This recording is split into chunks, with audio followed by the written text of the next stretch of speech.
Okay, so maybe I share my views first. I'm more to the camp that deflation is more likely. Yeah, especially in the short to mid term. Even though a lot of money has been printed, means there'll be inflation. There's a second component which is called velocity of money. And if a lot of money is being printed, but it just stayed at the bank. Let's say I borrow from a bank. The bank comes to me and then I buy something. I hand over that $1,000 to somebody to buy an iPhone. That $1,000 in the economy, because of my transaction, has now just became $2,000.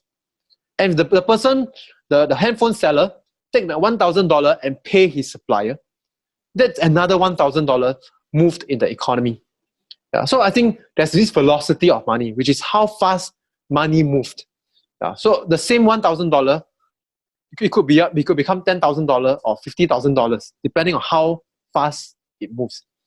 Yeah, and at times when people don't spend that much, which I think is going to be quite likely because everybody has a memory. Yeah, and today, as I said, about a quarter of US working population has filed for unemployment claim. That means they are out of job, and a lot of small businesses are not having business. And they probably start to see the virtue of keeping some savings. And of course, I say coming out of this COVID doesn't mean people will just throw caution to the wind. It will still be a very gradual. So I think in this kind of environment, it is velocity of money will be slow. Yeah, and hence even a lot of money is being printed. It could be like the last 10 years we've had, that this money basically stayed with the bank and went into the asset market. So last 10 years, that's what happened. Even though the Federal Reserve has printed about 2.5 trillion over the QE1, 2, and 3, it didn't result in the inflation. Or rather, it didn't result in the inflation in the usual way. It only resulted in inflation of asset market.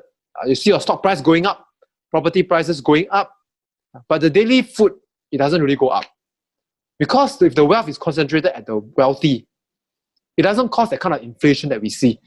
Because a very wealthy person still is a human being. He only eats 3 meals a day. He doesn't eat 50 meals just because he's got a lot of money. Yeah, so the kind of his consumption is the same. He's just at those high-end level, he can spend more money. Yeah, so I say our usual household kind of expenses, it doesn't have a huge surge because the money are concentrated with the wealthy. Yeah, and hence the inflation is at the asset market level.